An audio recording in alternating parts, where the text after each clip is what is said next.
Olá amigos, tudo bom? Nós estamos de volta aqui na nossa TV da Cidade, Canal 20, com mais uma edição do programa Saúde e Companhia. Espero encontrar você de bem com a vida. Se você está com problemas, não desanimes. Problemas nos tempos atuais é o que não faltam. Tenha fé, faça o melhor e faça a coisa certa. Porque o certo ainda é fazer o certo, ok? Aqui em Joinville, o número de acidentes envolvendo motociclistas tem preocupado.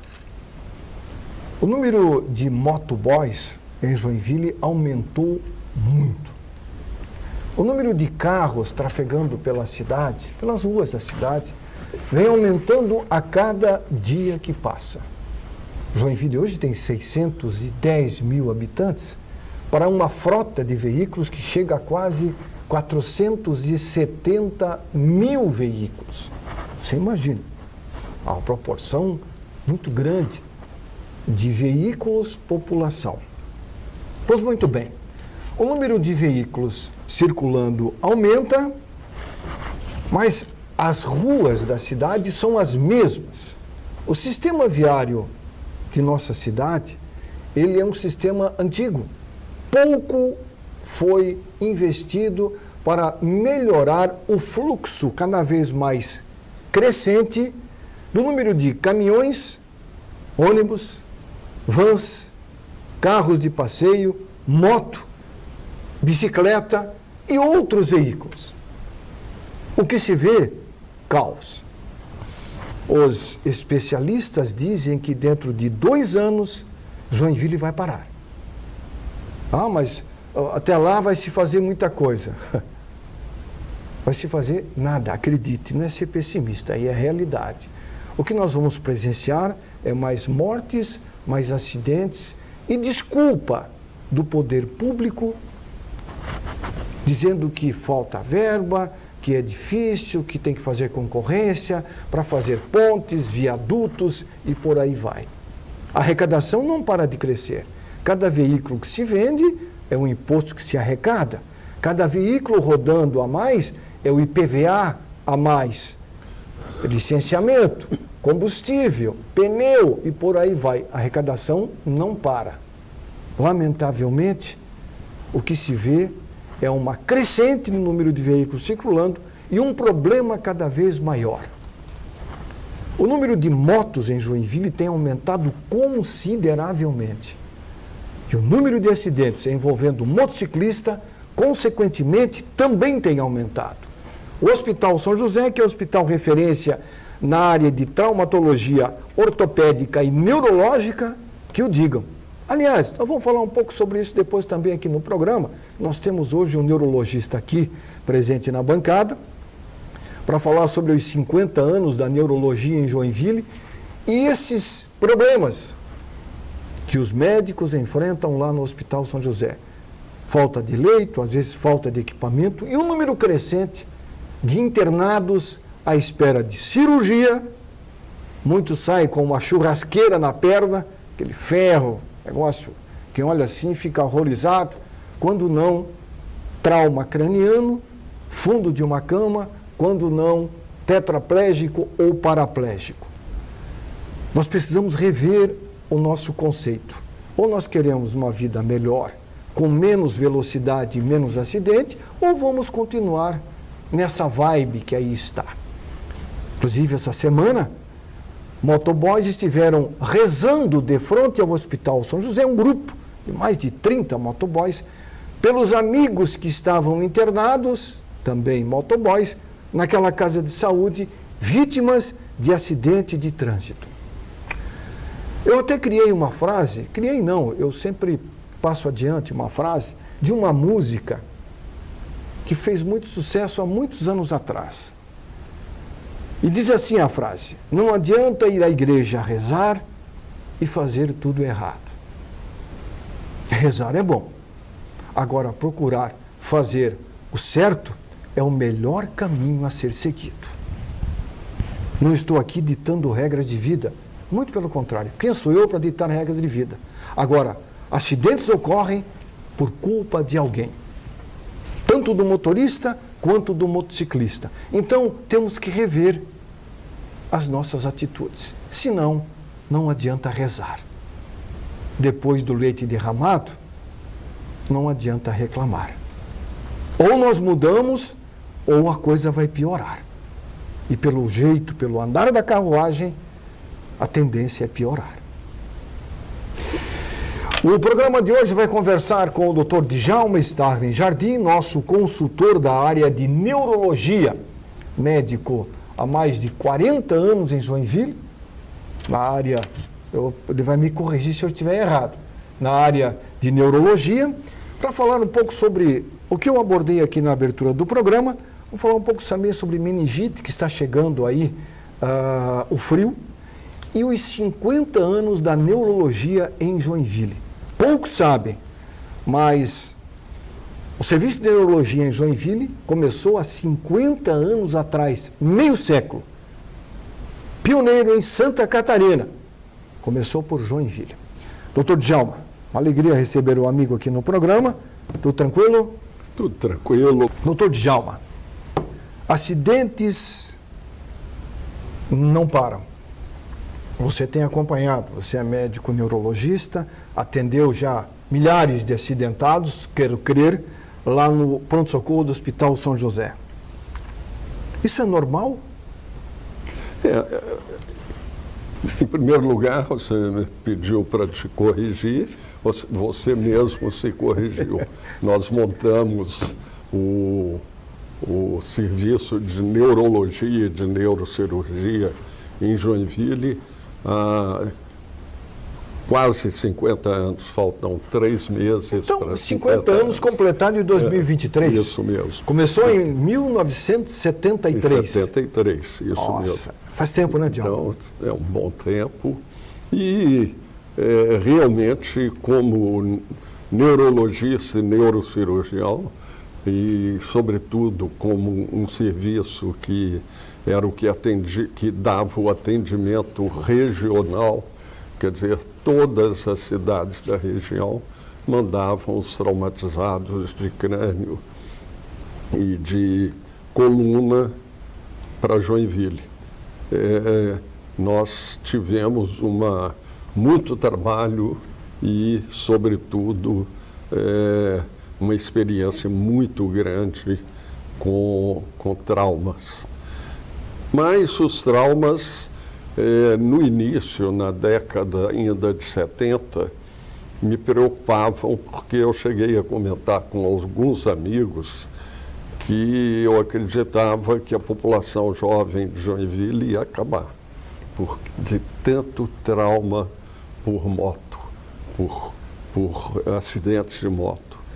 Era um índice enorme e o que era mais a responsabilidade maior do trauma era que qualquer adolescente chegava aos 17 anos e queria moto. E o pai se desdobrava como era possível para dar essa presentear moto. com a moto. Agora, um detalhe, doutor Djalma, não interrompendo, na década de 70, depois 80, vamos chegar em 80, não era obrigatório o uso do capacete. Esse eu ia comentar. E aí, você ia comentar. E muita gente pensava, mas naquela época não era obrigatório, era opcional. Usava quem queria, quem não queria não usava. Depois é que foi obrigatório o uso do capacete. Né? Aliás, na década de 70, praticamente não se usava. O capacete. Não era nem obrigatório, nem moda. Então, o índice de acidentes graves com alta mortalidade era muito grande nessa época. Depois veio a lei que regulamentou velocidade em 40 quilômetros por hora. Em vias públicas, né, Djalma? Exato. E o uso obrigatório de capacete. E a morbimortalidade dos acidentes de moto caiu brutalmente. Foi animador. Agora, realmente, nos últimos anos, tem aumentado o número de acidentes de novo. Agora, porque a moto passou a ser muito acessível praticamente todo mundo que quer compra uma moto. Não importa a classe social e o nível econômico. E, além de tudo, existe me desculpem os motoboys, que são muito úteis à população, mas que vivem talvez um regime de trabalho que seja um pouco inadequado. Então tem que cumprir um número muito maior de entregas do que deveriam fazer para andar dentro de limites de velocidade seguros. Então a gente vê muito motoboy imprudentes, andando em alta velocidade, driblando os carros na rua. E moto, infelizmente, é um veículo que não tem a segurança que devia, porque são pouco perceptíveis. Doutor Djalma, eu ouvi uma entrevista recente de um médico neurologista de São Paulo num debate sobre também o número de acidentes envolvendo motoboys em São Paulo. E tinham lá ortopedistas, tinha um neurologista, cirurgião, tinha um psicólogo, um psiquiatra, tinha uma pessoa especializada em segurança no trânsito. E esse neurologista, que agora me falha o nome, disse que o para-choque do motoqueiro é a testa dele. Eu achei essa frase interessante, porque ele acha que o colete fluorescente e o capacete vai salvar a vida dele. Salva? Não, não é exatamente isso, e essa frase é utilizada há muitos anos, porque realmente bateu de moto, o que se projeta para frente é a cabeça, e que vai de encontro ao primeiro obstáculo que tiver na frente. Por isso, o capacete reduziu a mortalidade. Mas isso não quer dizer que evita a morte. Exatamente. Inclusive, há uns 20 anos, foi feito um trabalho americano que despertou interesse, mas foi um pouco exorcizado, porque tendia a menosprezar o uso do capacete. Esse trabalho mostrou que num acidente de moto a 60 km por hora, o impacto da cabeça de encontro a um obstáculo qualquer era pior com o capacete do que sem o capacete. Porque sem o capacete acontecia o que acontecia na década de 70, 80. A pessoa era projetada, batia a região a região frontal, fazia uma ferida enorme, uma fratura com afundamento e chegava no hospital com o cérebro saindo, exposto nessa região. Então, o impacto era absorvido pelo crânio. Pela caixa craniana. Pela caixa craniana. Pela região frontal. Onde, ao quebrar o osso, já absorvia bastante do impacto, machucava o lobo frontal, pronto. Já com o uso do capacete, quando batia a cabeça, esse impacto era distribuído por todo o crânio, e ao invés de provocar uma lesão grave, laceração do lobo frontal, provocava uma lesão difusa do cérebro grave, que é a lesão axonal difusa, e a morbimortalidade seria maior. Isso foi o único trabalho, nunca mais se falou sobre isso. Mas é importante citar, porque não se pode ter a ilusão de que saiu de capacete, está protegido, não vai acontecer nada, não vai ter nada grave com a cabeça. Continua tendo, e com esse aspecto de ser, às vezes, mais grave ainda com o capacete. Doutor Djalma, pode ocorrer uma lesão medular também com relação a um impacto no momento em que há uma colisão, o corpo é lançado no ar, esse impacto causado com o corpo caído ao chão pode haver uma lesão de coluna e, Sem consequentemente, a pessoa ficar paralítica? Claro. Há essa possibilidade também? É muito comum, sobretudo em acidentes de carro, onde a pessoa é impactada ao vidro, ao para-brisa, e faz esse tipo de movimento. Um chicote que se fala. De extensão grave e forçada da coluna, muitas vezes com luxação e secção medular. Então,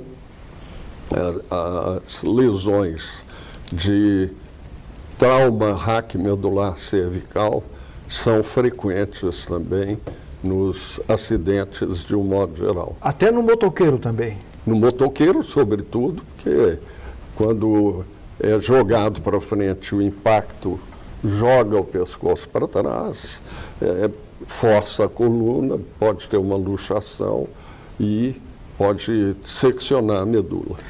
Existe uma velocidade ideal para um motoqueiro evitar acidente? É claro que você não é um especialista na área de trânsito, mas se a lei diz que tem que respeitar a velocidade, eu quero crer que os técnicos que foram responsáveis pela aprovação da lei devem ter um motivo para colocar 60 por hora, que seria o ideal, né, Djalma? Na verdade, a velocidade ideal que foi estudada à época é de 40 km por hora. 40? Para moto? Para todo mundo na cidade seria o ideal. 40 área urbana. km, porque, ao mesmo tempo, o impacto de um carro a 60 km por hora é bem diferente do que o impacto a 40. É 50% a mais. Então, um acidente, em primeiro lugar, a 40 km por hora, qualquer veículo pode frear e parar antes de bater. Isso é verdade. Entende? E, em segundo lugar, o impacto é muito menor. Então, quando foi decidida a lei dos 40 km por hora em perímetro urbano, isso foi de comum acordo entre técnicos do trânsito e a classe médica, os traumatologistas de um modo geral. 40 quilômetros é uma velocidade muito mais segura. Ideal na área urbana. Na área urbana. Agora, andar 40 quilômetros por hora, principalmente, eu estava falando sobre as vias públicas de Joinville, andar 40 quilômetros inviabiliza totalmente o trânsito. Vamos usar uma média, vamos fazer 50 por hora, que 50 por hora eu acredito que é uma velocidade até razoável.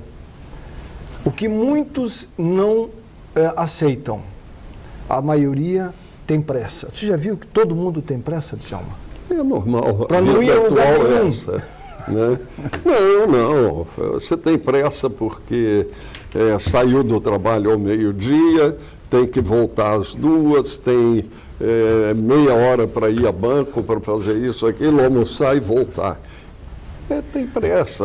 A vida hoje nos centros urbanos é uma vida de pressa, de tensão, Dizem de estresse. que quem tem pressa vai dessa mais rápido. Não tem dúvida. Vai não só pelos problemas de trânsito, pelos traumas, tudo, mas, sobretudo, por esse estresse, essa ansiedade em que o ser urbano vive constantemente. E, por isso mesmo, nós já conversamos, o mundo hoje urbano é um grande hospício. Grande hospício.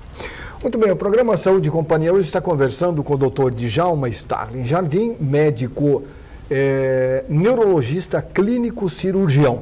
Nós temos um intervalo comercialzinho rápido em nome do Clube Social Saúde. Quero agradecer aí a você que tem ligado para o Clube Social Saúde e tendo informações sobre as vantagens de fazer parte deste clube. Faça parte deste clube. Eu indico. Ligue e se informe o que é o Plano Social, o Clube Social Saúde. É um clube de vantagens com profissionais da área da saúde e clínicas especializadas com preço super acessível. O telefone está na telinha. Repete aí, Zé. Não esqueça, Clube Social Saúde. Em nome também da Oceano, destrua as ondas, não as praias. É, Oceano. Do Laboratório Jimenez, análises clínicas acima de tudo. E também da São Marcos Pneumonologia. Ronco e apneia tem cura. Procure a Clínica São Marcos, a clínica mais preparada para dar a você um sono de qualidade. Intervalinho rápido, o programa Saúde e Companhia volta em instantes. Muito bem, estamos de volta com o programa Saúde e Companhia, levado ao ar aqui na TV da Cidade, Canal 20 e também no YouTube. Você pode acompanhar o nosso programa. Se você tiver alguma sugestão para o programa, que você quer, de repente, que nós possamos discutir aqui, falar de uma determinada área da saúde, você pode mandar a sua mensagem nesses 2 endereços que você vê na telinha. É o meu WhatsApp particular, o WhatsApp é 947-99974-2410. E o meu e-mail, que também está na telinha. Você pode sugestionar um tema e nós vamos abordar aqui com o maior prazer. Eu estou vendo aqui uma matéria, doutor Djalma, que me deixa preocupado. Nós estamos nos aproximando do inverno, estamos a poucos dias do inverno praticamente, né? E menos de 25% das crianças no Brasil inteiro foram vacinadas contra a gripe. O movimento anti-vacina tem tomado muito corpo no Brasil nos últimos 2, 3 anos, lamentavelmente. Eu lembro, doutor Djalma, quando há muitos anos atrás, Joinville enfrentou uma epidemia de meningite. Foi uma coisa avassaladora. Morreram muitas crianças, adultos também, e foi um desespero para a classe médica, e você estava convivendo com isso, porque o neurologista trata portadores de meningite. Houve uma evolução na medicina, na ciência, com inclusive vacinas. Os números diminuíram consideravelmente graças à imunização. Estou errado? Não, claro que não. É absolutamente correto. Realmente, essa época, eu nem me lembro exatamente que ano que foi, houve um grande surto de meningite meningocócica e que foi extremamente assustador. E foi no inverno. Foi no inverno e foi assustador, porque a gente via 20, 30 casos por dia chegar no hospital, com vários evoluindo rapidamente para a morte, em choque, quando desenvolviam uma síndrome secundária à meningococcemia, que é a síndrome de Waterhouse-Friderichsen, que é uma síndrome de vasculite provocada por uma vasculite disseminada, que levava rapidamente os pacientes ao choque e à morte. Então, foi assustador, demorou um pouco para ser controlado, ainda bem que foi numa época em que a gente tinha antibiótico eficaz e foi também uma perspectiva boa, porque o meningococcus ele é muito sensível aos medicamentos derivados da penicilina. Então, salvou-se muita gente com a conduta de tratar precocemente o caso e dar antibiótico, inclusive, para a família, para os que tiveram profilaxia. Contato, que era uma profilaxia, não era vacinação, mas era uma profilaxia imediata. Até porque não tinha vacina naquela época. Não tinha vacina. Aí a medicina evoluiu, a ciência evoluiu. Aí chegamos no século XX, aí surgiram as vacinas. Agora, uma pergunta que não quer calar, que muitas pessoas... A meningite é um vírus. Igual uma bactéria. É uma bactéria. Tem meningite viral também. Que também é grave, Djalma. Normalmente são meningites muito benignas. Exceto por algumas que têm uma certa cepa prevalência, diferente. Que são as meningites pelo vírus do herpes. Herpes. O herpes zoster, no caso. Isso é uma meningite mais grave. Agora, mas as meningites virais comuns quase sempre não são nem percebidas. São essas crianças ou adultos que têm uma gripe, têm uma dor de cabeça persistente, que vai desaparecendo com o tempo. Se fizesse uma punção lombar na fase aguda, ia dar alteração sugestiva de meningite viral. Agora, uma criança que não é vacinada com aquele cartão, que existe um protocolo para as crianças até determinada idade de vacinas, né? As vacinas todas estão lá registradas direitinho, bonitinho. Essa criança que não recebeu essa vacinação, ela está mais suscetível a ter uma meningite, Djalma? Se tiver contato com alguém? Quando nós chegamos em Joinville, em 73, 74, antes da década de 80, existia uma doença tenebrosa que nós tivemos o desprazer de diagnosticar com frequência, que foi a poliomielite. A poliomielite, quando não existia essa sistemática de vacinação que nós temos, ela era uma doença de alta prevalência e uma doença terrível que nós vemos até hoje, muitas pessoas aí de 50, 60 anos de idade, com as pernas finas, dificuldade para andar, muitas vezes aparelho, muitas vezes muleta, pelo simples fato de não ter tomado uma vacinazinha que era uma gotinha na língua. Sabin, inclusive liberou a fórmula da vacina sem qualquer custo. Isso mesmo. Albert Sabin. Isso.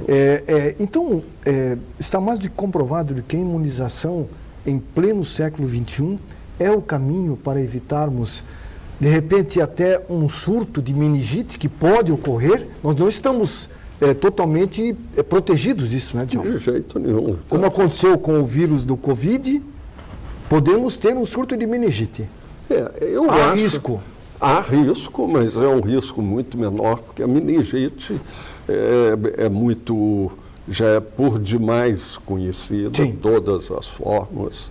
E Covid era uma interrogação, era um vírus uma incógnita novo. Ainda. Então, a meningite dificilmente vai adquirir essa característica de uma pandemia gravíssima como a que nós tivemos. Mas não tem dúvida nenhuma que a vacinação é o método ideal de prevenir surtos nos quais a gente tenha um alto custo em vidas pela ignorância ou pela não disponibilidade de vacina para determinada doença. Você tem uma ideia, esses números que foram divulgados recentemente pelo Ministério da Saúde mostra que de cada 10 crianças, 2,5 foram vacinadas, que é muito pouco para um momento em que nós estamos ainda com o vírus do Covid circulando pelo Brasil, que os casos diminuíram, mas ainda existem casos. E com a chegada do inverno, e o vírus influenza vai aparecer, nós já tivemos... Já apareceu. Já apareceu. Nós tivemos casos de superlotação em PA, Hospital da Unimed, Hospital Dona Helena, Apevida, Regional, Hospital Infantil, lotado de crianças por causa de doenças respiratórias. E o que chama a atenção agora, que eu tenho me preocupado muito, é que, não sei se você reparou, mas eu acho que os telespectadores já tiveram essa experiência de eles próprios ou seus filhos, parentes, terem uma gripe, sair, daqui a uma semana, 10 dias, 15 dias, ter outra gripe, e outra gripe, e outra gripe. É repetitivo. repetir. O vírus. O que é isso? Eu ainda não estudei isso. Isso é verdade. Mas a minha impressão é de que tem várias cepas de vírus circulando. Então, pegou uma, acabou de sair, já pega uma outra. Acabou de sair, vem outra. Entende? E isso, a vacinação pode contribuir, vai contribuir muito para diminuir. Mas a minha maior preocupação é que a impressão que a gente tem é que o ambiente em que nós vivemos mudou muito, está mudando. E rapidamente, né, Djalma? E rapidamente. E há 20, 30, 40 anos atrás, não era assim. Existia um vírus da gripe, tomava uma vacina, estava livre daquele. Agora, aparentemente, tem inúmeros, e esse número aparentemente está crescendo e adquirindo virulências diferentes. Então, a preocupação, eu não vejo a preocupação única com a vacina, embora, sinceramente, me perdoem os que eu eventualmente possa ofender com minha opinião, mas discutir vacinação é uma tremenda ignorância. Infelizmente, criou-se uma barreira enorme contra vacinas, um medo patológico de tomou conta de grande vacina. Parte da população. Exatamente. E isso é lamentável, demonstra uma tremenda ignorância de pessoas muitas vezes cultas e que usam argumentos os mais pobres possíveis para não se vacinar. Por exemplo, como vou vacinar com uma vacina que se desenvolveu tão rápido? Para vacinar da poliomielite demoraram 5, 10 anos. Agora tem uma vacina que fizeram em 1 ano. Isso é só para lucro de laboratório. E começam com teorias conspiratórias, não sabendo que há 30 anos atrás, se eu quisesse uma informação sobre a incidência, o número de casos de meningite que ocorreram na Noruega, Na Noruega. Levava quantos anos para vir aqui? Demorava meses para ter isso. Hoje em segundos. Meu celular está lá. Mas pego o celular aqui, digito e tem o número de casos que ocorreram na Noruega mais recente. Quer ver um exemplo, Djalma? E é isso que faz com que a gente tenha segurança para fazer vacina, colocar vacina na rua para que seja aplicada. É essa facilidade de comunicação que atingiu em cheio a ciência, propiciando uma nova era para a ciência. Você quer ver um exemplo? O número de mortes por dengue em Joinville, esse ano já ultrapassou o ano passado. Esse ano, 22 mortes por dengue. São números e ainda tem mais casos a serem confirmados. Essa semana a prefeitura divulgou mais 4 mortes. Nós tínhamos 18, aumentou para 22. Joinville é campeã praticamente no Brasil em número de mortes por dengue. Se nós vamos lá para 2020, 2019, nós não tínhamos dengue. Até tínhamos, mas não tínhamos tantas mortes. Você vê como, você falou há pouco, o nosso meio está... Nós estamos brincando de Deus. E essa brincadeira vai dar... A gente falava... Eu vou falar aqui uma palavra que talvez não vá... As pessoas não vão gostar. Vai dar caganeira. Como a gente falava. Essa brincadeira vai dar caganeira. Você lembra? Quando de criança falava isso. Nós estamos cutucando o leão com a vara curta. E as consequências disso estão aí. Um exemplo, doutor Jean, uma criança que contrai um vírus influenza, que não está com a sua vacinação completa, ela tem uma queda de imunidade, ganha uma gripe, tem uma doença respiratória, se ela tiver contato com alguém que tenha o vírus da meningite, Essa meningite, mesmo não sendo aquela meningite mais, aquela negra que diz, tem uma que é a pessoa... Negra é essa que provoca essa síndrome, e é chamada de negra porque... Ela escurece? Com o entupimento da circulação distal, as extremidades ficam cianóticas, escuras por falta de circulação. Essa criança, se tiver contato com esse vírus, até de um adulto que de repente pode ter pego de alguém, ela pode ter uma consequência gravíssima, né? Até a morte. Qualquer pessoa que esteja... São dois os mecanismos para que uma doença infecciosa adquira características mais graves e muitas vezes para que se desencadeie um surto ou até mesmo uma epidemia. O primeiro mecanismo, é lógico, é a virulência do agente infeccioso. Então, você pode ter uma cepa de meningococos muito boazinha, está na garganta de todo mundo aí e não provoca nenhuma doença. Mas, de repente, surge uma variante que adquire uma virulência muito maior.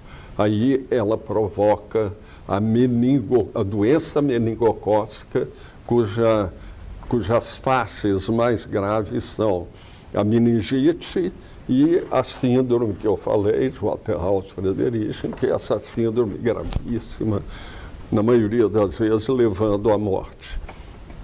Esse é o primeiro mecanismo. E o segundo mecanismo é ter uma população debilitada. Então, você pega... Por que as doenças infecciosas são mais graves na população mais pobre? Não é porque eles têm um vírus pior do que na população rica. É porque eles têm menos capacidade de reagir às doenças infecciosas. A sua imunidade é diferenciada. A sua imunidade alimentação, é menor exato. A falta de saneamento básico. Isso são fatores que desencadeiam esse processo de mortalidade maior nessa população. Isso mesmo. São os dois caminhos. Agora, quando nós falamos em meningite, a meningite, quando não mata, ela pode deixar sequelas para o resto da vida, Djalma? Pode, sem dúvida. A meningite, ela, em primeiro lugar, é preciso caracterizar bem, isso é caracterizado clinicamente através de exames, o que é só meningite e o que é meningoencefalite. São diferentes? São diferentes porque a meningite é uma inflamação do invólucro que recobre o sistema nervoso central.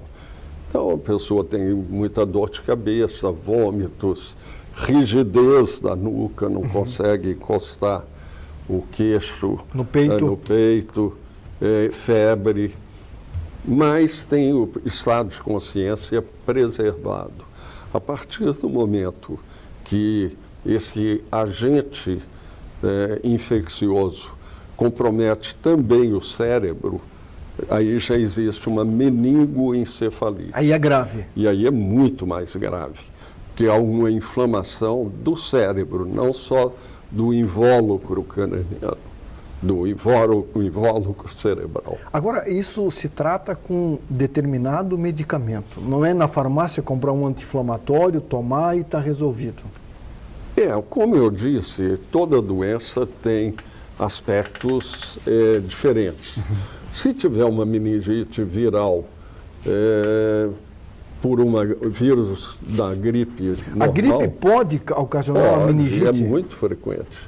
E essas gripes, como eu disse, que cursam com dor de cabeça prolongada, normalmente, às vezes vômito, um pouco de queda do estado geral, mas sobretudo dor de cabeça, muitas vezes o paciente tem uma meningite pelo vírus da gripe e que sara sozinho, porque o vírus da gripe sara sozinho. Mas vacinar é importante? Vacinar é fundamental porque previne as formas graves da doença que vão levar a uma alta morbimortalidade. Morbi se refere a morbidade. O que é morbidade? Morbidade são as consequências de lesões físicas que não levam à morte, mas a outras consequências, muitas vezes sequelas graves, como paralisia cerebral, paralisias de membros. Irreversíveis. E muitas vezes irreversíveis. Muito bem, nós estamos conversando hoje com o Dr. Djalma Starling Jardim, médico neurologista. Nós vamos ao intervalo comercial e na sequência vamos falar sobre os 50 anos da neurologia aqui no norte do estado de Santa Catarina e, por que não dizer, no estado de Santa Catarina. Joinville hoje é referência no Brasil na área de neurologia, tanto clínica quanto cirúrgica. Em nome do Clube Social Saúde, clube com muitas vantagens para quem quer ter saúde, em nome também do Laboratório Jimenez, em nome da São Marcos Pneumonologia e da Oceano. O Saúde e Companhia vai um intervalinho rápido e volta já já. Muito bem, estamos de volta com o Saúde e Companhia, conversando hoje com o Dr. Djalma Starling Jardim, médico neurologista. Dr. Djalma, você deve ter histórias para contar nesses quase 50 anos de neurologia em Joinville. Você tem uma passagem marcante, uma dentre tantas que você viveu, por exemplo, numa cirurgia de grande porte, de um acidente de grande porte com vítimas que chegaram no Hospital São José e naquela época, eu tenho 68 anos de idade, eu tinha 18 anos quando vocês chegaram aqui, era um jovem trabalhando, como sempre comecei a trabalhar aos 11 anos de idade e não me arrependo. O Hospital São José não tinha uma unidade de tratamento intensivo. Tinha, mas era algo assim... Não tinha. Não tinha, era surreal, vamos dizer assim. O que é surreal? É uma coisa que você não imagina. Na verdade, o médico ficava ali com... Ambu. Ambu, né? Ambu na boca do paciente para oxigenar ele. Coisa, né, Djalma?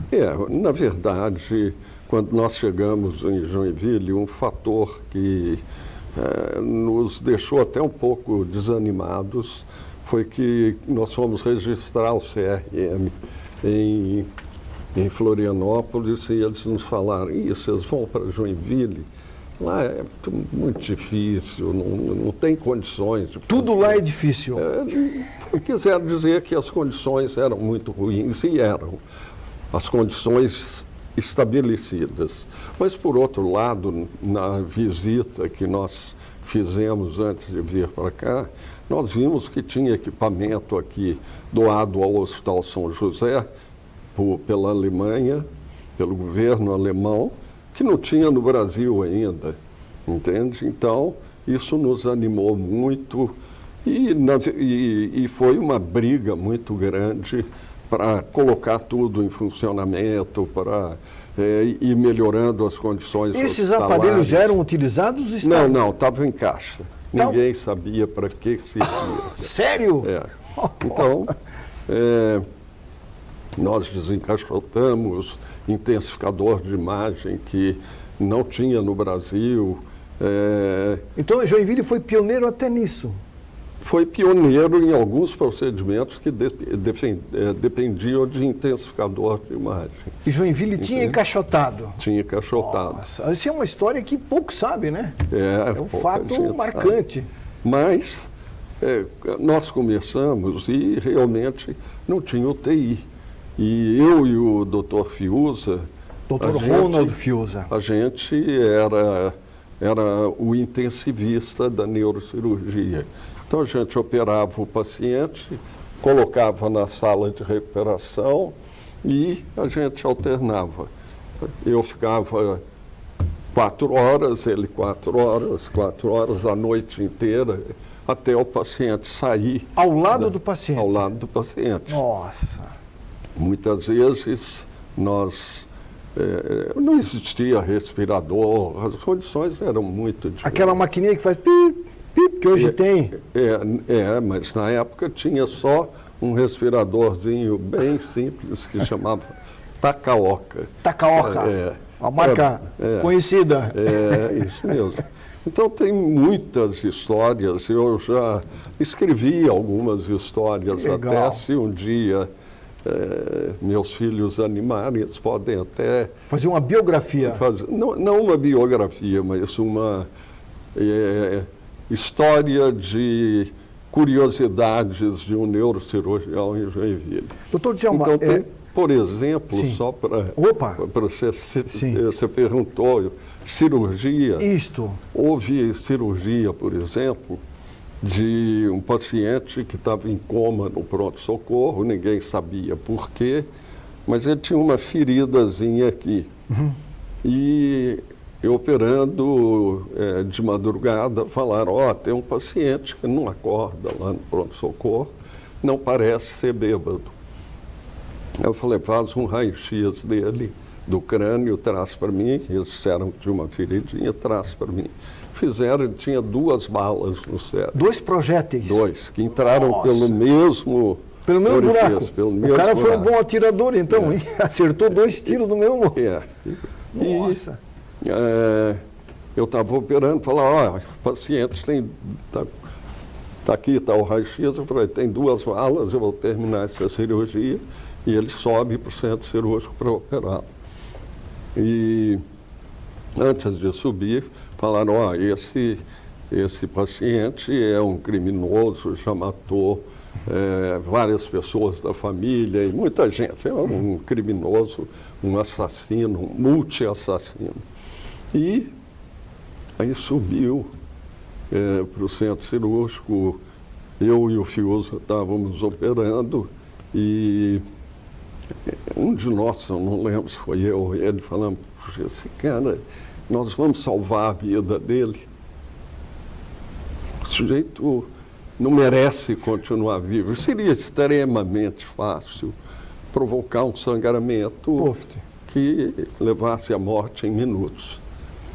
Mas isso aí a gente falou, não cabe a nós julgar, condenar. O médico faz o juramento, né, Djalma, para poder salvar vidas. Né? E operamos, ele ficou no hospital uma temporada e acabou saindo hemiplégico e uns tempos depois voltou recuperado. Nossa!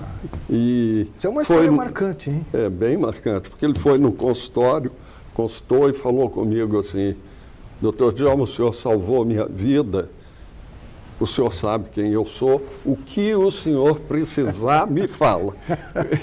Porque ele queria dizer, quer matar alguém, me quiser fazer mal para alguém, eu vou lá me disponibilizar. Acidentes, Djalma, não foram poucos, né? Milhares, eu diria. Teve alguns, assim, que você atendeu, que marcou, né?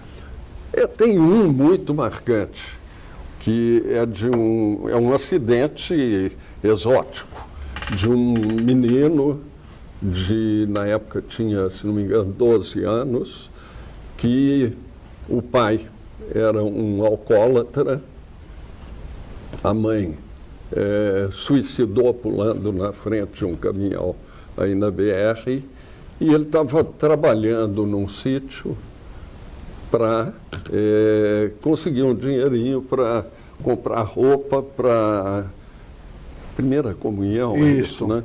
Primeira comunhão. E ele foi lá, pegou um fardo de uma cana com capim e tal.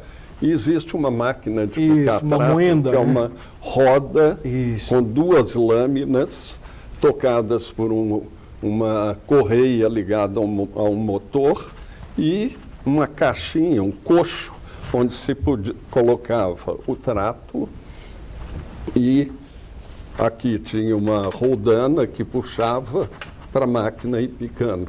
Eu já vi essa máquina. A maioria das pessoas já viu. E ele colocou lá e foi empurrando com a mão. E não sei como ele distraiu, a mão pegou naquela polia que puxa o trato, entrou e foi fatiando o braço dele, Nossa. fatiando. Até aqui a cabeça entrou, fatiou uma boa parte, tirou o olho, metade do crânio quase, e estava vivo, levaram para o hospital. Estava vivo, eu falei, nós temos que ajudar. Então, operamos e ele foi para a UTI, ficou meses e recuperou parcialmente, mas ficou sem o braço esquerdo e sem movimentos do lado direito e sem o olho. Então, Mas ficou vivo. ficou vivo. Tratamos o doutor Iberê Condeixa, que é um cirurgião plástico de mão cheia, que fazia tudo o que era preciso também para ajudar as pessoas. Nos ajudou a reconstruir o crânio, fez enxertos e reconstruímos o crânio dele precariamente. O doutor Emir colocou uma prótese ocular. Então ele ficou uma pessoa, vamos dizer, feia, mas viva. Foi para a casa do patrão dele, que cuidou muito bem dele, mas desapareceu. Alguns anos depois, entra no meu consultório um alemão de 1,90 m, com 2 alemãezinhos, entende? Ele muito feio, deformado e tal. Era esse paciente que sobreviveu, recuperou o déficit motor à direita. Nossa. E estava trabalhando, Casado. e com 2 filhos. Nossa. São as Isso é uma surpresas. recompensa muito grande para o profissional que trabalhou muito para poder dar à pessoa uma chance de vida novamente, né, Djalma? É uma recompensa, sem dúvida.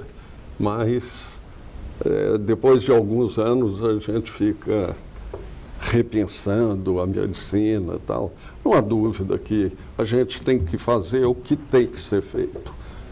Agora, tudo é preciso de ser rediscutido do ponto de vista bioético. Principalmente, né, Djalma? Exato. E eu tenho falado aqui nesse programa que eu apresento há 30 anos, estou longe dos 50 que você tem de medicina, que a medicina tem que ser mais humanizada. A medicina, a ciência em si evoluiu. A medicina evoluiu porque a medicina é ciência, né?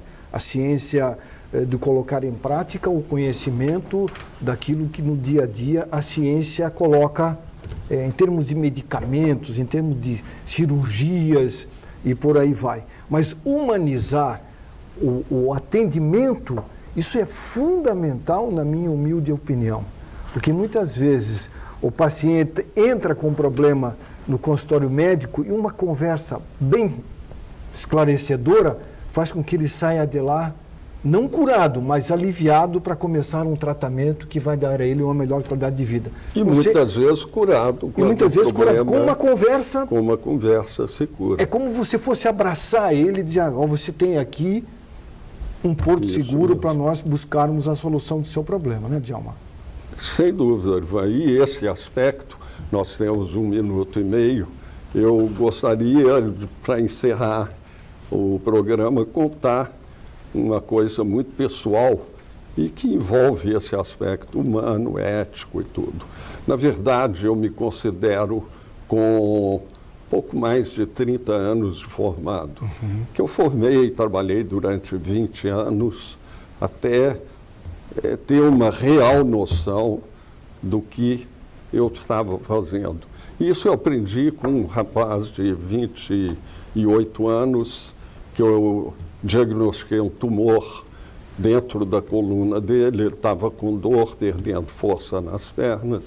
Aí eu operei, tirei o tumor, era um tumor maligno, recidivante, e que ele ficou muito bem. 1 ano depois voltou, o tumor cresceu de novo, eu operei de novo. Um ano e meio depois ele voltou com o tumor, eu tinha ido para a Europa, aprendi técnica de reconstrução de nervo microscópica, aí reoperei. E na quinta cirurgia já não tinha mais como fazer algo. E eu conversei com ele, expliquei as perspectivas, tudo. Na última internação dele, ele me chamou no hospital e me falou: doutor, queria agradecer porque o senhor me orientou, eu fiz tudo o que eu precisava. Estou com meu final de vida organizado, minha família organizada, e eu não teria feito isso sem a ajuda do senhor. Então eu queria agradecer muito, eu sei que eu estou morrendo, mas eu estou morrendo consciente. Com consciência e do melhor modo possível. Isso chama-se medicina receptiva e uma medicina humanizada. Você ter a conversa franca, tempo para poder dar ao paciente aquilo que ele precisa, né, Djalma? Sem dúvida. Doutor Djalma, agradeço de coração a sua presença e fica o convite de você voltar aqui outras vezes para a gente levar esse bate-papo gostoso que a gente sempre leva aqui. Parabéns à equipe da Neuroclínica, de todos os neurologistas de Joinville que fazem parte da clínica neurológica da Neurológica. Da Neurológica. Tá bom, Djalma? Obrigado. Um grande abraço para você. Bom fim de semana. Até a próxima. Muito bem, para encerrar o programa, Zé, nós temos aquela fotinho que eu deixei para você, 30 segundinhos. Essa foto aí eu achei muito bacana. Quero parabenizar essa menina, não só ela, como os alunos de escolas de São Francisco do Sul, que fizeram um trabalho de limpeza na praia do Ervino. Trabalho fantástico. 1 tonelada de dejetos, lixo como esse que você está vendo ali. Plástico, garrafa quebrada, garrafa de PET, xepa de cigarro na praia do Ervino. Use a praia para o seu lazer. Não faça da praia um lixão. Como o slogan da Oceano, destrua as ondas, não as praias. Um abraço, uma boa semana, até semana que vem. Tchau.